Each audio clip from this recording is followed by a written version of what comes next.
It's recording. Hi, Dad. Hi, How are you? I'm good. Good. Okay, well, I'm doing this project for TOK class, and so I'm just going to ask you a couple questions. Ask away. All right, what's your full name, Vincent John Sylvester, and when were you born? June 8th, 1965. Where did you grow up?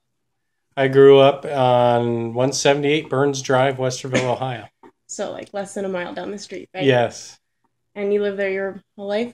Almost. I actually was born in Columbus, and we lived in Columbus till I was 5, and then we moved to Westerville. Okay, well, I know this, obviously, that you have a lot of brothers and sisters, and that you guys got into a lot of shenanigans when you were Yeah. younger. What's the first crazy story that comes to mind of the Sylvester brothers and sister? I remember when I was a kid and we had a broken backboard off the basketball goal. So one of the kids that I hung out with put it around his head and stood out by the end of the driveway, and every time a car yelled by, he'd have the goal over his head and he'd yell molest. What? Yeah, he'd yell molest every time a car came by. And I don't know why he was doing that. I just remember that. Do you have another one? Yes, we used to put piles of grass in the middle of the street when I was a kid, right at the darkest part of the street, and people would brake really hard and lock up their brakes, and we thought that was funny. What about the one? I know you have one where you were hitting the balls against someone else's house Oh yeah, I was practicing my field goal kicking, and if for it football. yeah, and if it hit the roof, it was good. But I kept hitting the side of the house, and I must have kicked it off the side of this guy's house about 50 times before he came outside and yelled at me. I didn't realize I was even doing it because wasn't that smart. I was just bummed that I wasn't making the field goals. How old were you? 12 maybe, 12, 13. All right, that's great. So you guys had an interesting time growing up. Yeah, it was interesting. I mean, I have, there was four of us all within 2 years of each other. Like I have a brother that's a year younger and a sister that's a year older and a brother that's 2 years older. So there was four of us within 4 years. So it was fun. We did a lot of things that probably at the time weren't very wise, but we weren't wise at the time. Throwing snowballs at the mailman. Yeah, we hit the mailman with the snowballs and he threatened to hang us by our ears and tied my brother to the tree and squirted him with the hose, that kind of stuff. Was Joe? Yeah. Uncle Joe. Yeah. Oh, Uncle Joe. All right. In his underwear. Even And left him there. Nowadays, that'd be called child abuse, but back in those days, it was just fun. All right. So Robert Sylvester was your grandfather. No. Robert Sylvester was my father. Grandfather. That's what I meant. Robert Sylvester was your father. Tell the class about him. He grew up in an orphanage, had a 7th grade education, grew up during the Depression, so he was born in 1923 and his mom died like a year later. So he grew up in an orphanage actually in Cincinnati when he was really a little kid, and then because he was from Columbus, then he came to Columbus up until he was like 15. It was a Catholic orphanage, so he was basically raised by the nuns. And then he joined what was called the 3C Corps at the time when he was 15. I think it was a Roosevelt project, like he did public works projects, so he did that. Then he entered the military at 18 during World War II.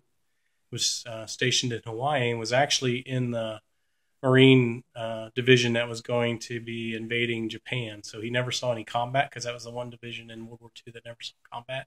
But they were the ones that were going to spearhead the invasion of Japan. So, they expected a lot of people to die during that invasion. So it's kind of a mixed blessing that, he didn't have to go on that invasion because he was a grounds troop. So he would have been one of the people that, basically landed on the island, a gun in his hand, and was expected to invade. All right. So what about grandma then? My mom was born in the 1920s as well and grew up during the Depression. Her mom actually died when she was 16, so my mom had to drop out of school when she was a sophomore in high school and then raise her brothers and sisters. So she actually raised my Uncle Jim, because at the time when my mom's mother died, she was divorced, so she was a single parent. So my mom had to move back in with her dad and raise the other two kids at some point. So she had an interesting life too. She actually met my dad while they were working together, and they ended up getting married. That was in 1949. Yeah. So that makes you a first generation college student then? You're the first. Yes. Neither my mom nor my dad even graduated high school. So it was good.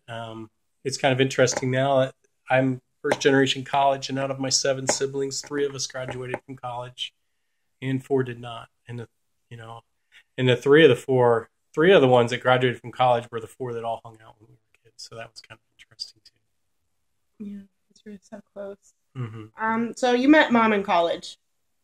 Yes, okay. I was at Ohio State. Describe how you met Mom. It's a cute story. I was. Yeah, you can. I can re-ask the question. Hold on. Get the cat. Come on, Holly. Come on in here. Come. All right, let me re-ask the question. Okay. I'll edit this part out, obviously. Right. So you met Mom in college then, right? Yes. All right. Describe how you met her, because it's kind of a cute story. I was. There was a local. Like a local bar that everybody hung out with when we were in college. It was called Gabby's up at Tamarack Circle. And I was in there one night and just hanging out with my friends. And I looked up and I caught the eye of this lovely young lady.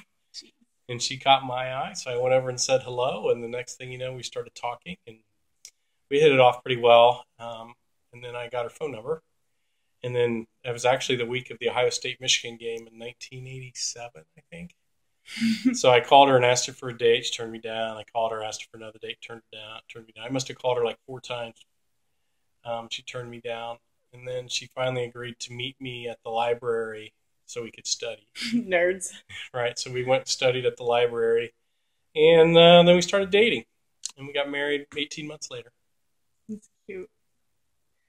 Okay. So describe a regular Sylvester family Christmas party. Chaos. Everyone shows up. It's just a lot of talking. We do singing. There's a little bit of drinking that goes on sometimes.